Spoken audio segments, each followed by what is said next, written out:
हमें कई सारी नसीहतें मिली हैं, कई सारी सीख मिली है कि किसी के साथ गलत मत करो, कोई भी मुसीबत में हो तो उसकी मदद कर दो। ऐसा करने से भगवान खुश होते हैं और आपको और ज्यादा अच्छा फल देते हैं। एक बार मोहल्ले में ऐसे ही एक अंकल थे जो मोस्टली एक बैसाखी के सहारे चला करते थे। वो शायद किसी कारणवश जमीन पर गिर गए। मैंने उन्हें उठाया। वो बहुत खुश हुए और वो कहते हैं कि ऊपर वाला तुम्हारा भला करे हमेशा के लिए। पर धीरे धीरे लोगों ने उनका मजाक बनाना शुरू किया, तो उन्होंने बोला कि जो भी मेरा मजाक बना रहा है भगवान देख लेगा। पर भगवान कब तक देखेगा? कई बार कुछ ऐसे भी केसेस सामने आए हैं जहां पर किसी असहाय ने भगवान के भरोसे चीजों को नहीं छोड़ा है। उसने खुद ही जाकर वो चीजें कर दी हैं जो शायद किसी आम इंसान की सोच के परे है या फिर उसकी खुद की फिजिकल क्षमता से परे है। मैंने जब इस ऑडियो लॉग को सुना तो मैं बहुत ज्यादा अचंभित रह गया कि आखिरकार ऐसा कैसे हो सकता है। ये कहानी है कैसे इंसान की जो असहाय था, जो विकलांग था, पर फिर भी उसने ऐसी चीजों को अंजाम दिया जो शायद आम इंसान कभी सोच भी नहीं सकता। चलिए सुनते हैं पहले इस ऑडियो लॉग को और उसके बाद समझते हैं कि आखिरकार इस इंसान ने ऐसा किया क्यों और ये पूरा का पूरा केस क्या था। केस नंबर 76, एक ऐसा केस जिसने मुझे ये सोचने पर मजबूर कर दिया था कि ये सिस्टम इतना ज्यादा कमजोर क्यों है।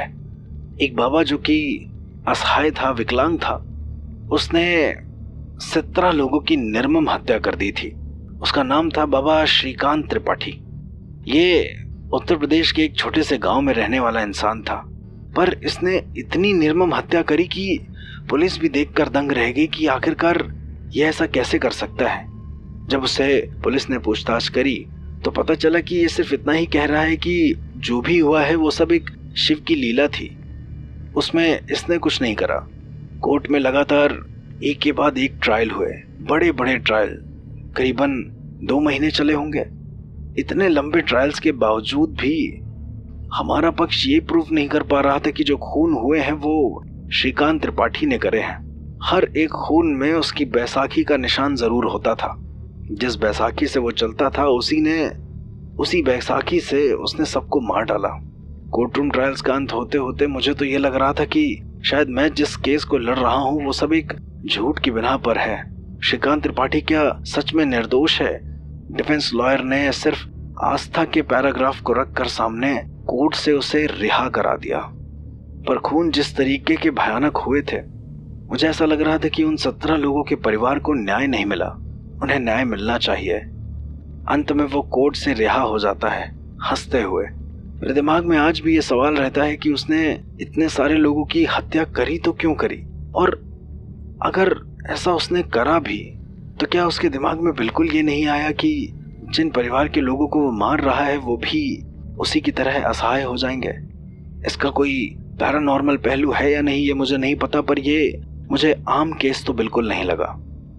जिस तरह से आपने इस ऑडियो लॉग को सुना, बाबा श्रीकांत त्रिपाठी जो कि खुद को एक बहुत बड़ा शिव भक्त होने का दावा करते थे, उन्होंने 17 लोगों की निर्मम हत्या कर दी। अब इस हत्या में बड़ी ही अजीब अजीब चीजें हुई थी। हमारे लॉयर भी इसी चीज से परेशान थे। उन्होंने इस केस का नाम दिया था शिव का अभिशाप। मैंने जैसे ही इस फाइल को पढ़ा मैं बहुत ज्यादा दंग रह गया, क्योंकि एक विकलांग साधक, उनके सीधे पैर में शायद कोई दिक्कत हुई थी जिसकी वजह से वो बैसाखी से चलते थे। उनके अंदर एक ऐसा क्रोध और दर्द था शायद जिससे उसने 17 लोगों की हत्या कर दी। पर जैसे जैसे मैं इस केस की फाइल को पढ़ता हूं, धीरे धीरे नैतिकता, श्रद्धा और न्याय तीनों में टकराव शुरू हो जाता है। क्या सुपरनैचुरल, क्या नेचुरल, सब एक कहानी सा लगने लगता है।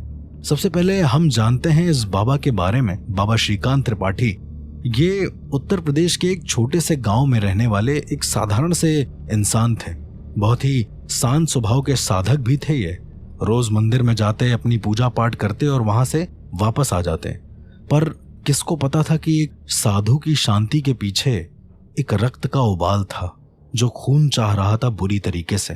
विकलांगता उसकी नियति थी, पर मजाक उसकी असहनीय पीड़ा। हर बार जब कोई उसकी लाठी को देखकर मुस्कुराता था तो शायद एक और मौत लिखी जाती थी, एक ऐसी मौत जो बहुत ज्यादा खौफनाक हो। मैंने आपको बाबा श्रीकांत त्रिपाठी का कैरेक्टर तो बता दिया, पर अब मैं आपको कुछ मौतों के बारे में जरूर बताना चाहूंगा जो एक्चुअली में श्रीकांत त्रिपाठी ने करी थी। 17 की 17 मौतों का पूरा जिक्र करना एक साथ शायद इस ऑडियो में पूरी तरीके से पर्याप्त नहीं होगा, पर फिर भी जो मुझे सबसे ज्यादा खतरनाक लगी मैं उन हत्या के बारे में बता देना चाहता हूँ। सबसे पहली हत्या जो हुई थी वो एक मंदिर के पुजारी थे, पंडित हरिशंकर।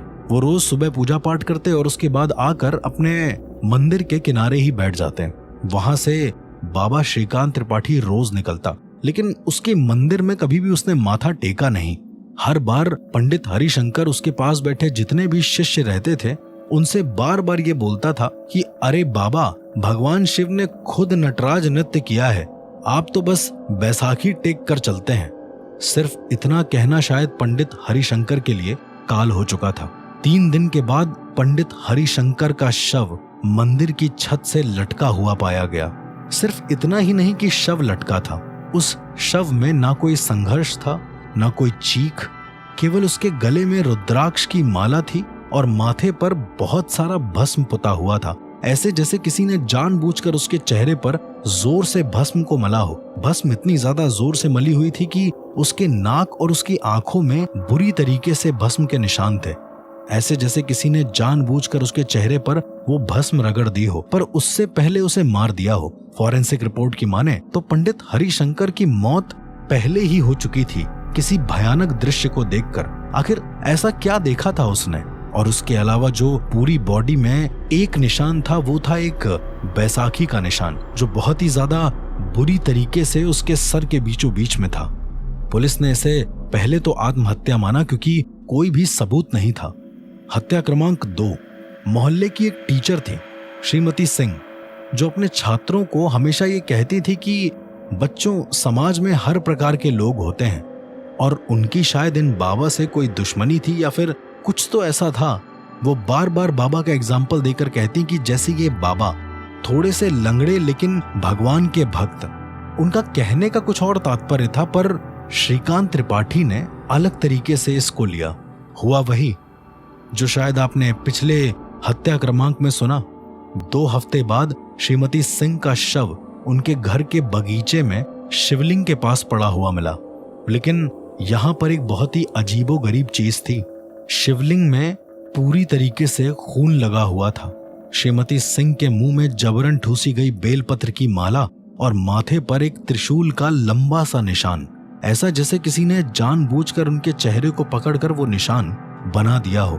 उनके मुंह से लगातार खून निकल रहा था जो कि शिवलिंग के ऊपर गिरता जा रहा था, ऐसे जैसे शिवलिंग पर जल से नहीं खून से अभिषेक कराया गया हो। इसके बाद हत्या होती है युवा वकील अजय त्रिपाठी की। एक रोज जब बाबा श्रीकांत त्रिपाठी उस वकील के घर के पास से निकल रहे होते हैं तो उनकी बैसाखी थोड़ी सी सड़क पर फिसल जाती है और वो गिर पड़ते हैं। वकील अजय त्रिपाठी बेवजह हंस पड़ता है और वहां से निकल जाता है। और उसी रात होती है वो भयानक घटना जिसे देखकर पूरा मोहल्ला दंग रह जाता है। रात को उसकी कार मंदिर के पीछे वाली घाटी में जली हुई मिलती है। दरवाजे अंदर से बंद होते हैं। सीट बेल्ट में उसका शव अटका होता है, लेकिन एक जो सबसे ज्यादा भयानक और दिल दहला देने वाली चीज थी वो ये थी कि उसके मुंह में शिव तांडव।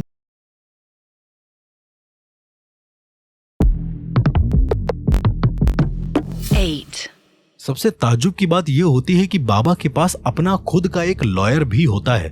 शायद उन्होंने ये सारी चीजें पहले से प्री प्लान कर रखी होती हैं कि अगर ऐसी कोई भी दुविधा आती है या फिर ऐसा कोई भी सांकेतिक दृश्य सामने आता है जिसके अंतर्गत बाबा जेल में जाता है या फिर कोर्ट में जाता है तो उसका वकील उसे किसी तरीके से बचा ले। अदालत में पेशी होती है। जज साहब कहते हैं कि बाबा श्रीकांत त्रिपाठी, आप पर 17 लोगों की निर्मम हत्या करने का आरोप है, क्या आप दोषी खुद को मानते हैं? बाबा बहुत ही शांत स्वर में कहता है कि मैं केवल भगवान शिव का सेवक हूं। जिन लोगों का अंत हुआ वो भगवान की लीला थी, मेरी नहीं। उसी वक्त बचाव पक्ष का वकील आचार्य वेद प्रकाश, ये खुद ही एक आचार्य होते हैं, ये कहते हैं कि माय लॉर्ड, मेरे मुवक्किल एक साधक हैं जिनका पूरा जीवन शिव की भक्ति में बीता है। जिन शवों पर मंत्र पाए गए हैं वो उनकी आत्मा की शांति हेतु थे, न कि किसी हत्या का प्रमाण। क्या भक्ति को अपराध माना जाएगा? भीड़ में सभी लोग अचानक से पता नहीं क्या होता है कि हर हर महादेव बोलने लगते हैं। वो नारा इतनी जोर से गूंजता है कि जज को ऑर्डर देना पड़ता है वहां पर। उसके बाद बचाव पक्ष के वकील फिर से कहते हैं कि क्या विकलांगता के कारण समाज में हंसी उड़ाना पाप नहीं है? क्या हमारे सांस्कृतिक मूल्यों में नहीं कहा गया है कि अतिथि देवो भव? ये बाबा तो सबके लिए आशीर्वाद है। उसी वक्त हमारे सरकारी वकील, जिनका ये ऑडियो लॉग था, वो कहते हैं कि माय लॉर्ड, ये भक्ति नहीं, ये एक धार्मिक भेष में किया गया मनोवैज्ञानिक विकार है। आरोपी को अपने अपमान का बदला लेने के लिए भगवान का सहारा लेना पड़ा। उसने यहाँ तक अपनी पत्नी को भी नहीं बख्शा। ये आस्था नहीं, एक अंधता है। हर हत्या पूर्व नियोजित थी, सबूत भी मौजूद हैं। बेलपत्र, धतूरे का विष, त्रिशूल, मंत्र, सब एक आपराधिक तरीका है, ना कि भक्ति की विधि। जज दोनों पक्षों को बहुत ध्यान से सुनते हैं। एक ओर श्रद्धा और समाज के प्रति भक्ति की छवि तथा दूसरी ओर निर्दोष लोगों की मौतें। जज ने कहा कि यह मामला कानून बनाम श्रद्धा का है, लेकिन कानून की आंखों पर पट्टी है जो सिर्फ सबूत देखती है, और सबूत साफ है। अदालत बाबा श्रीकांत त्रिपाठी को दोषी मानती है, लेकिन ये भी आदेश देती है कि उन्हें मानसिक उपचार केंद्र भेजा जाए, जेल नहीं। उसके बाद बाबा कोर्ट से बाहर निकलते हुए कहता है कि शिव का भक्त कभी हत्यारा नहीं हो सकता। ये बड़ी ही अजीब चीज थी। पहली सुनवाई में बाबा श्रीकांत त्रिपाठी को मानसिक विकलांगता के आधार पर दोषी मानते हुए सुधार गृह तो भेज दिया जाता है, लेकिन मीडिया और जनता में भारी विरोध हो जाता है। कुछ कहते हैं कि एक निर्दोष शिव भक्त को विक्षिप्त बताया गया, तो कुछ ने कहा हत्या को धर्म का चोला पहनाकर बच निकलने की कोशिश हुई। सरकारी पक्ष ने इस निर्णय को उच्च न्यायालय में चुनौती दी। केस फिर से खुला और इस बार श्रद्धा बनाम विज्ञान था। इसकी पूरी लड़ाई पूरा देश देख रहा था। दूसरी सुनवाई और भी ज्यादा अजीब होती है। जज कहते हैं कि सरकारी वकील, आपने पुनः विचार याचिका लगाई है, क्या आपके पास इस बार कोई ठोस वैज्ञानिक आधार है? प्रोसिक्यूशन लॉयर यानी कि हमारे लॉयर कहते हैं कि माय लॉर्ड, आज मैं 3 प्रसिद्ध मनोवैज्ञानिकों को प्रस्तुत कर रहा हूं जो स्पष्ट करेंगे कि बाबा श्रीकांत त्रिपाठी न केवल मानसिक रूप से सक्षम है, बल्कि एक खतरनाक रिलीजियस डिल्यूजनल सीरियल किलर भी हैं। पहले मनोवैज्ञानिक डॉक्टर आलोक मेहरा कटघरे में आते हैं। वो कहते हैं कि बाबा की हर हत्या एक पैटर्न में थी। ये एक मसाइनिक डिल्यूजन है जिसमें हत्यारा स्वयं को भगवान का माध्यम मानता है। बाबा को शायद ये भ्रम था कि वो भगवान शिव के आदेश का पालन कर रहा है। ये बीमारी नहीं, ये संज्ञानात्मक विकृति है। दूसरे मनोवैज्ञानिक वहां पर आते हैं, डॉक्टर सारा जॉन। वो बताते हैं कि बाबा को हाइपर रिलीजियोसिटी इंड्यूस्ड नार्सिसिज्म है, यानी बाबा खुद को इतना पुण्यवान मानते हैं कि उन्हें लगता है उनके द्वारा किया गया हर कार्य दिव्य है, यानी डिवाइन है। ये मानसिक स्थिति खतरनाक होती है क्योंकि अपराधी खुद को कभी दोषी मानता ही नहीं। और तीसरे मनोवैज्ञानिक डॉक्टर हेमंत राय जब आते हैं तो वो कहते हैं कि बाबा की डायरी में जो मंत्र, लिस्ट और योजनाएं मिली हैं वो किसी धार्मिक अनुष्ठान का भाग नहीं, बल्कि प्रीमेडिटेड सीरियल मर्डर का शुद्ध प्रमाण है। बचाव पक्ष आचार्य वेद प्रकाश शर्मा अपनी राय रखते हैं। वो कहते हैं कि माय लॉर्ड, जब धर्म की बातें विज्ञान से टकराती हैं तो सत्य मंदिरों में छुप जाता है। आज मैं 3 मनोवैज्ञानिकों के बनाम 3 वैदिक विद्वानों को बुलाना चाहता हूं जो ये सिद्ध करेंगे कि बाबा जो कर रहे हैं वो अधर्म नहीं, एक तपस्या है। काशी के एक बहुत ही प्रसिद्ध विद्वान पंडित श्री भास्कराचार्य जी वहां पर आते हैं। कटघरे में आकर वो कहते हैं कि शिव तांडव स्तोत्रम का उच्चारण केवल मृत्यु से नहीं जुड़ा होता, बल्कि आत्मा की मुक्ति के लिए किया जाता है। जो मंत्र शवों पर पाए गए हैं वो क्रियाकर्म का हिस्सा है, किसी हत्या का हिस्सा नहीं। यानी ये हत्या के बाद का सिनेरियो है। बाबा ने देखा होगा कि हत्या हो चुकी है, इसलिए उन्होंने शिव तांडव स्तोत्रम से मुक्ति पाठ करना शुरू कर दिया। अगले वैदिक आश्रम के प्रमुख आते हैं जिनका नाम होता है राघवेंद्र स्वामी। वो कहते हैं कि बाबा द्वारा प्रयुक्त विष कोई साधारण जहर नहीं था, बल्कि वो धतूरा था जिसे शिव औषधि कहा गया है। धतूरा तांत्रिक साधना में भी प्रयोग होता है और शिव पूजन में। इसलिए ये जो पूरी हत्या है ये एक हत्या के बाद का सिनेरियो है, ना कि हत्या का सिनेरियो है। तीसरे संस्कृत आयोग के विशिष्ट महामहोपाध्याय दिवाकर नाथ शास्त्री जी आते हैं। वो कुछ श्लोकों को कोर्ट में पेश करते हैं। वो कहते हैं ना हिंस्यात् सर्वभूतानि, ये तो धर्म का मूल है, परंतु यदि कोई व्यक्ति स्वयं अपवित्रता फैलाता है, जैसा कि इन मृतकों ने बाबा की विकलांगता का उपहास करके किया, तो अग्नि द्वारा शुद्धिकरण वैदिक परंपरा है। ऐसा वैदिक विधान है कि अग्नि से इन्हें शुद्ध करना चाहिए। अब अदालत में इनके बयान के बाद बहस और टकराव शुरू हो गए। सरकारी वकील हमारे कहते हैं कि क्या हम आज हत्या को शुद्धिकरण कह सकते हैं? क्या वैदिक श्लोकों से कानून का उल्लंघन सही हो जाएगा? आचार्य वेद प्रकाश, जो कि डिफेंस लॉयर होते हैं, वो कहते हैं कि तो क्या अब पूजा करने वाले हर साधक को मानसिक रोगी घोषित कर देंगे? क्या देश में धर्म की कोई गरिमा नहीं रही? उसी समय डॉक्टर सारा जॉन, जो कि एक मनोवैज्ञानिक होती हैं, वो आकर कहती हैं कि माय लॉर्ड, हम अपराध की बात कर रहे हैं। ये वैज्ञानिक प्रमाणों का युग है, कोई तांत्रिक कथा नहीं। ठीक उसी समय काशी विद्वान पंडित भास्कराचार्य जी अपना बयान देते हैं। वो कहते हैं कि यदि आप आध्यात्मिक मार्ग को नहीं समझते तो कृपा करके धर्म का अपमान भी ना करें। इसके बाद जज कुछ क्षण के लिए चुप हो जाते हैं। वो कहते हैं कि अदालत एक अजीब मोड़ पर है, जहां आस्था और विज्ञान दोनों की भाषा अलग है। एक पक्ष कहता है भक्ति और दूसरा पक्ष कहता है हत्यारा। अदालत इस केस को निष्पक्ष जांच के लिए 2 महीने के लिए स्थगित करती है। इस दौरान आरोपी को न्यायिक हिरासत में रखा जाएगा और एक संयुक्त मेडिकल व धार्मिक समिति इसकी समीक्षा करेगी। कोर्ट स्थगित की जाती है। मैं बिल्कुल समझ नहीं पा रहा था ये सारी चीजों के फाइल्स को पढ़ के कि आखिरकार कोर्ट निर्णय क्यों नहीं ले रही थी। 17 खून एक साथ, वो भी इतने बुरे तरीके से। तो फिर आखिरकार ऐसा क्या हुआ कि कोर्ट ने सारी चीजों को स्थगित ही कर दिया? बाबा जब वहां से जाने लगे तो हमारे जो लॉयर थे वो बताते हैं कि बाबा मुस्कुराते हुए बाहर निकलते हैं और वो बस सिर्फ हर हर महादेव का नारा लगाते हैं। और सामने टीवी पर एक ब्रेकिंग न्यूज होती है जो कि मीडिया कवर करती है। मीडिया कहती है कि शिव का अभिशाप केस अब राष्ट्रीय विवाद में बदल गया। श्रद्धा और कानून की हुई सबसे बड़ी टक्कर। इसके बाद ये इतना आक्रोश बढ़ जाता है कि तीसरी सुनवाई भी तुरंत हो जाती है देश की सबसे हाई प्रोफाइल अदालत में। तीसरा ट्रायल। न्यायालय में गहन सुरक्षा और मीडिया का जमावड़ा लगा हुआ था। जज कहते हैं कि तीसरी और अंतिम सुनवाई प्रारंभ होती है। सरकारी पक्ष अपने नए सबूत प्रस्तुत करे। सरकारी पक्ष के लॉयर यानी हमारे लॉयर कहते हैं कि माय लॉर्ड, हमारी विशेष जांच टीम ने बाबा श्रीकांत त्रिपाठी के पुराने साधना स्थल पर एक गुप्त तहखाना पाया है।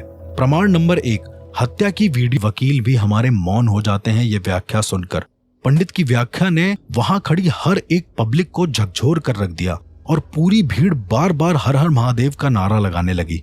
अदालत में बहुत ज्यादा अजीब सब कुछ हो रखा था और जज ने फिर अपना निर्णय दिया। जज कहते हैं कि ये अदालत मानती है कि अभियुक्त द्वारा की गई हत्याएं नैतिक, कानूनी और धार्मिक रूप से विवादास्पद हैं, परंतु प्रस्तुत श्लोकों और धार्मिक व्याख्या में यह दर्शाया गया है कि उनका कार्य समाज के अधर्म का उत्तर था। भले ही वैज्ञानिक दृष्टिकोण से यह अपराध हो, परंतु वैदिक दृष्टिकोण से यह कर्म हो सकता है। इस पर निर्णय देने का अधिकार केवल ईश्वर को है। अतः अदालत आरोपी बाबा श्रीकांत त्रिपाठी को निर्दोष घोषित करती है। ये सुनकर पूरी मीडिया में हलचल हो जाती है और हमारे खुद के गवर्नमेंट लॉयर बिल्कुल स्तब्ध रह जाते हैं कि आखिरकार ये किस तरीके का निर्णय था। 17 हत्याएं, फिर भी निर्दोष। क्या श्लोक अब कानून से बड़े हो गए हैं? वो बाबा कई बार गंगा किनारे बैठे दिखे हैं, बार बार ओम नमः शिवाय का जाप करते हुए।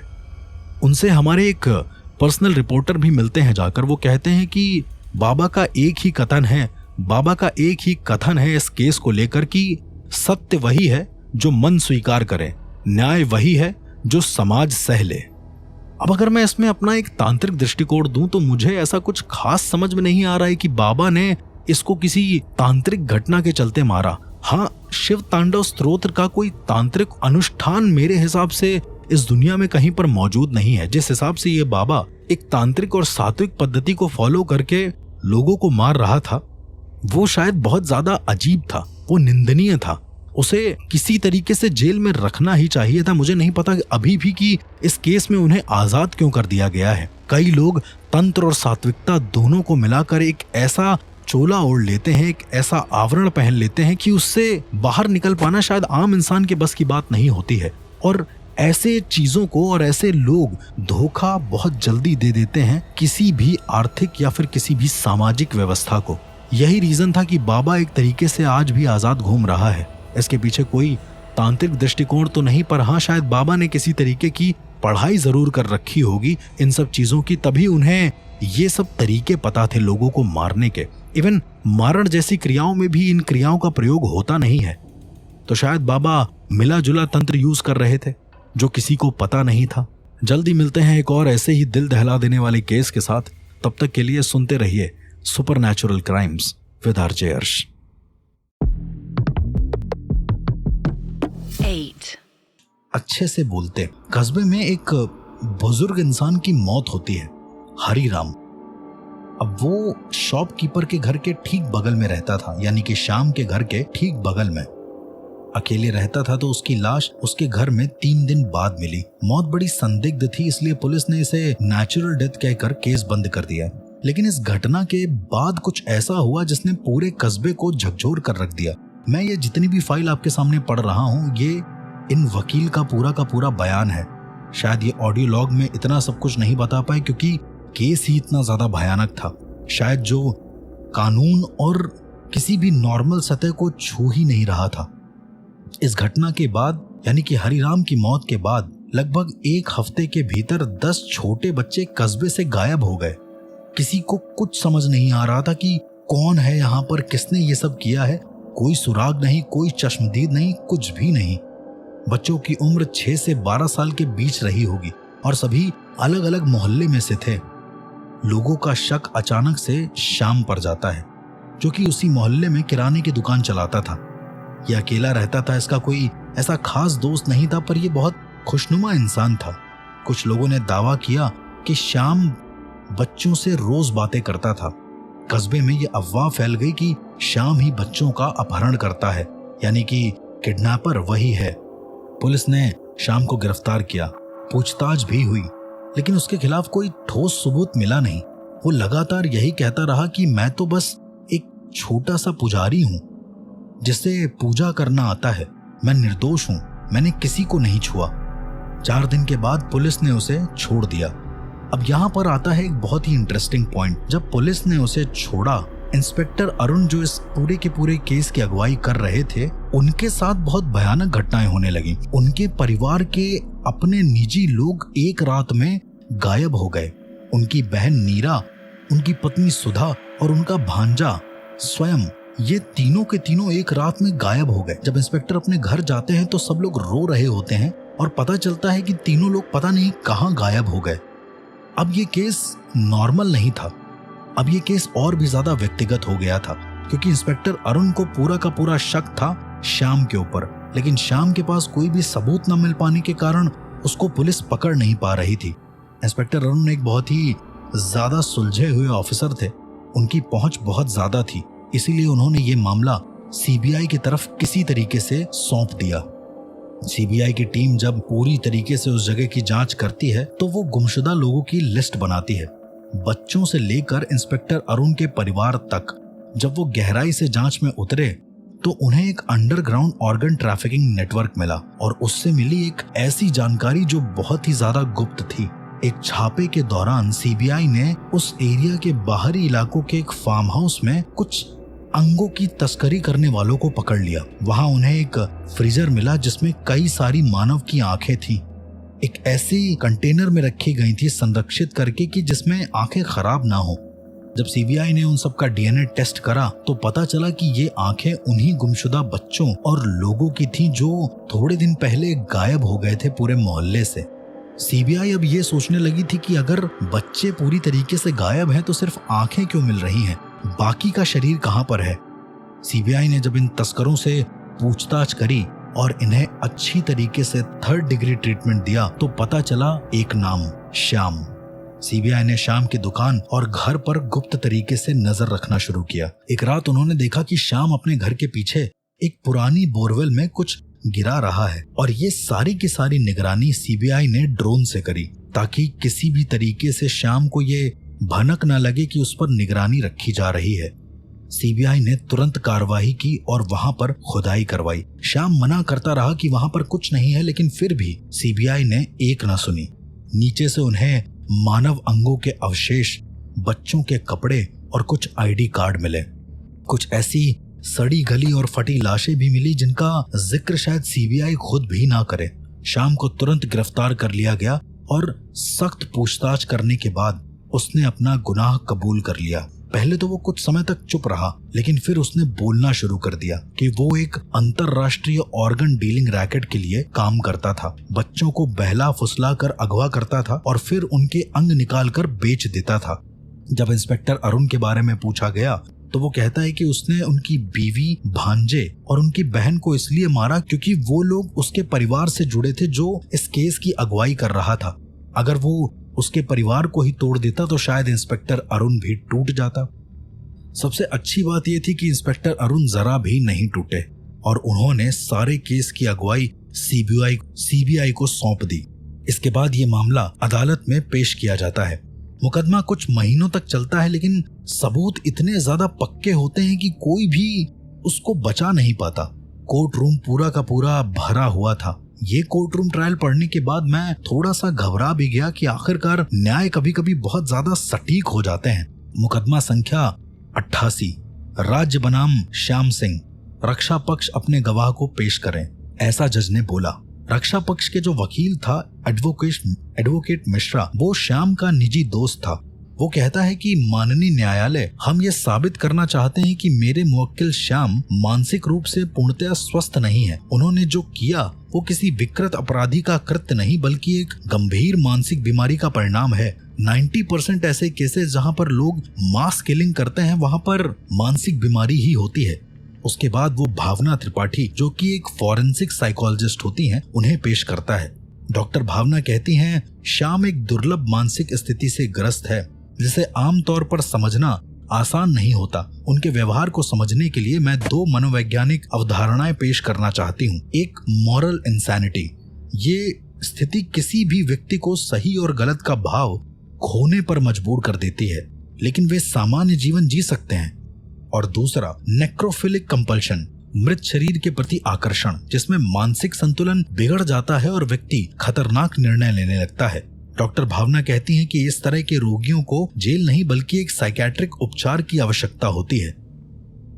लेकिन उसी समय हमारे सरकारी वकील एक पलटवार करते हैं और वो कहते हैं कि माननीय न्यायालय, हम डॉक्टर भावना की योग्यताओं पर सवाल नहीं उठा रहे, परंतु ये जरूरी है कि अपराध और अपराधी को भ्रम की आड़ में ना छुपने दिया जाए।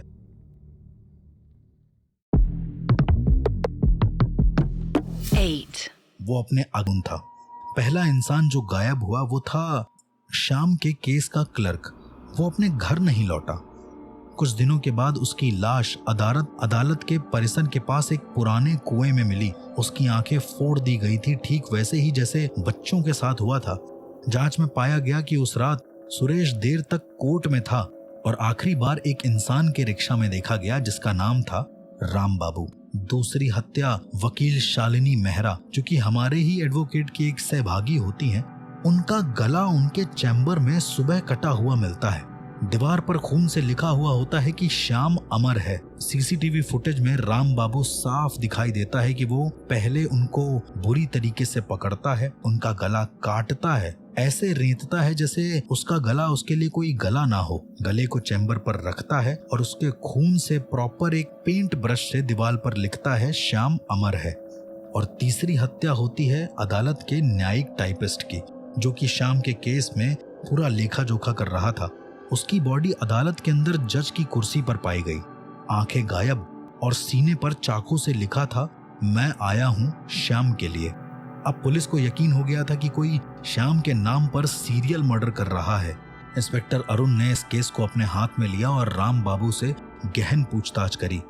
जब राम बाबू को फांसी की धमकी दी गई तो राम बाबू ने कहा कि श्याम मरा नहीं है, वो शक्ति है जो लौटेगी। मैंने उसकी आत्मा को जागृत करने के लिए बलिदान दिए, वो आएगा और इस बार कोई नहीं बचेगा।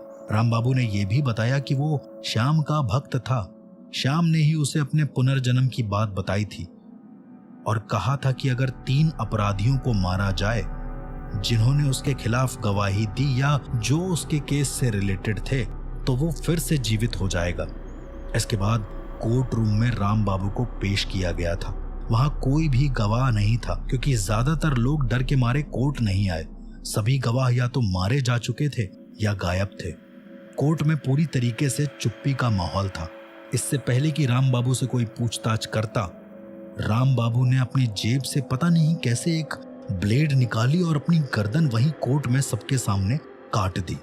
और वो मरने से पहले एक शब्द चिल्लाया, मैं मर सकता हूं लेकिन श्याम फिर से लौटेगा। ये उसका यज्ञ है, मैं सिर्फ साधक हूं। मैं जब इस तरह के केसेस सुनता हूं तो मुझे लगता है कि पैरानॉर्मल कहीं ना कहीं इन लोगों को छू चुका है, क्योंकि राम बाबू की मौत के बाद फिर से बच्चे गायब होने लगे और इस बार उनकी आंखें नहीं निकाली गई। इस बार उनके हाथ पर लिखा था, मैं आ गया हूं।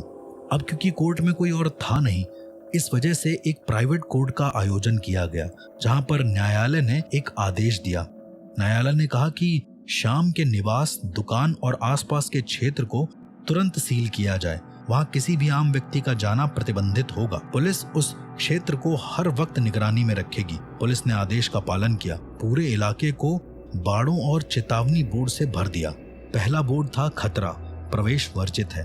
दूसरा, ये क्षेत्र सरकारी नियंत्रण में है, आदेश का उल्लंघन कानूनी अपराध होगा। कई महीने बीत गए, सब कुछ शांत रहा, लेकिन थोड़े दिनों के बाद एक फ्रेंड्स का ग्रुप वहां पर पूरे के पूरे कॉलोनी यानी कि एरिया के अंदर चला गया।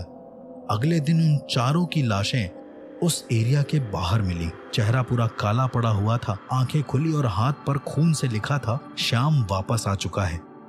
घटनाएं बढ़ती चली गईं। एक ऑटो चालक जो रात में उस रास्ते से निकला, उसकी जली हुई लाश खंडहर से मिली। एक पत्रकार जो उस केस पर रिपोर्ट बनाने आई थी, उसी इलाके के पास पेड़ से लटकी हुई मिली और हाथ पर वही वाक्य, श्याम वापस आ चुका है।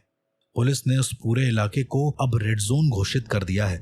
वहां सीसीटीवी लगाए गए, लेकिन हर रिकॉर्डिंग या तो ब्लैक निकली या फिर अजीब आवाजों से भरी हुई। एक जवान पुलिसकर्मी जो वहां पर नाइट ड्यूटी करा करता था, वो भी बार बार यही कहता था कि कोई तो अंदर है जो दिखता नहीं है। सरकार ने श्याम के क्षेत्र को स्थायी रूप से बंद करने का आदेश दिया। अब वहां कोई नहीं जाता। मानचित्र पर वहां पर एक काली जगह बन गई है, जहां ना लाइट जलती है, ना इंसान रुकता है। अब अगर मैं इन सारी घटना को एक तांत्रिक दृष्टिकोण से समझाने की कोशिश करूं, क्योंकि मुझे लगता है कि यहाँ पर एक ऐसा दृष्टिकोण है जो आम इंसानों की समझ के परे है, जिसे शायद हमारे गुरुओं ने बहुत अच्छे से सिखाया है। जहां कानून, पुलिस और विज्ञान इस मामले को एक अपराध मान रहे हैं, वहीं अगर मैं तंत्र के दृष्टिकोण से बात करूं तो इसे साधना का अपूर्ण चक्र माना जाएगा। श्याम की मौत केवल शरीर की मृत्यु थी, आत्मा की नहीं। मुझे लगता था कि श्याम कोई सामान्य साधक नहीं था, एक प्रेत तांत्रिक साधक था जो अघोर मार्ग पर चल रहा था और अमरत्व प्राप्त करने की साधना में लीन था। वो कैसे, वो भी मैं आपको बताता हूँ। श्याम की साधना मृत साधना के सिद्धांत पर आधारित थी। एक ऐसी साधना जिसमें साधक को मृत शरीरों के अंगों से तांत्रिक ऊर्जा इकट्ठा करनी होती है। इसलिए उसने बच्चों और लोगों की आंखें निकाली, क्योंकि तंत्र में आंखें आत्मा का द्वार मानी जाती हैं। जिसकी आंखें तूने ली, उसकी आत्मा तुझ में बसी। श्याम की दुकान के नीचे एक तांत्रिक यंत्र और अस्थि कलश भी मिला, जिससे पुष्टि होती है कि वो तांत्रिक यज्ञ कर रहा था। और अब बात करें अगर राम बाबू की, तो राम बाबू सिर्फ उसका भक्त नहीं था, बल्कि उसका वही कुल था, यानी तांत्रिक परंपरा में उसका माध्यम जो साधना पूरी करता है। राम बाबू ने जो 3 हत्याएं करी, वो तांत्रिक दृष्टिकोण से तृतीय बलिदान के अंतर्गत आती हैं। एक काली साधना जिसमें 3 आत्माओं की बलि से एक प्रेत आत्मा को स्थायी रूप से बांधने या बुलाने का मार्ग खुलता है। श्याम को राम बाबू ने शायद मारा नहीं, जन्म दिया। इसके बाद तांत्रिक मान्यता अगर माने तो वो दृष्टिकोण ये कहता है कि अगर तांत्रिक साधना अधूरी रह जाती है और उसका कोई अवशेष जैसे अस्थि, रक्त या अंग सुरक्षित रहता है, तो वो आत्मा दोबारा लौट सकती है। श्याम के घर की दीवार में एक एक रक्त लिप्त तांत्रिक मंत्र उकेरा गया था। शव नश्वर, आत्मा अमर, जब तक यज्ञ अधूरा मैं फिर से उतरूंगा, ऐसा लिखा हुआ था उसके घर में। मेरा मानना है कि श्याम अब भैरवी प्रेत बन चुका है, यानी एक ऐसा प्रेत जो तंत्र शक्ति से जन्मा है और अब उसे भौतिक शरीर की जरूरत नहीं। जो भी उसके प्रतिबंधित क्षेत्र में जाता है, उसे वो खुद नहीं मारता, बल्कि वो उसकी चेतना को भस्म कर देता है। जो लोग मरे मिले, उनके हाथों पर लिखा था, श्याम वापस आ चुका है। वो स्वयं नहीं लिखा गया था, वो मन से प्रकट हुआ था, तांत्रिक भाषा में जिसे कहते हैं मन लेखन। अब अगर कोई तांत्रिक या साधु श्याम के क्षेत्र में प्रवेश करे तो शायद उसको बड़ी दिक्कतें होंगी। कुछ प्राचीन अघोरियों का ऐसा भी मानना है कि इस तरह की ऊर्जाओं को शांति देने का एक ही उपाय है, पूर्ण अघोर हवन, उसी स्थान पर उसी विधि से जहां से श्याम की साधना टूटी। परंतु ये हवन मृत्यु को आमंत्रण देना है। कोई भी अभी तक ऐसा साहसी आया नहीं है जो इस हवन को पूर्णतः कर सके। मेरा ऐसा मानना है कि श्याम ना इंसान है ना आत्मा, वो अब एक ऊर्जा है जो तब तक शांत नहीं होगी जब तक उसका यज्ञ पूर्ण नहीं होता। ऐसा सिर्फ एक तांत्रिक दृष्टिकोण है। अब मैं आपके विवेक पर छोड़ता हूं कि आप इसे एक क्राइम मानते हैं, एक ऐसी घटना मानते हैं जो पारालौकिक है, या फिर कोई सुपरनैचुरल एंगल इसमें आप इंक्लूड कर सकते हैं। इस तरह के और केसेस को जानने के लिए सुनते रहिए सुपरनैचुरल क्राइम्स विद आरजे अर्श।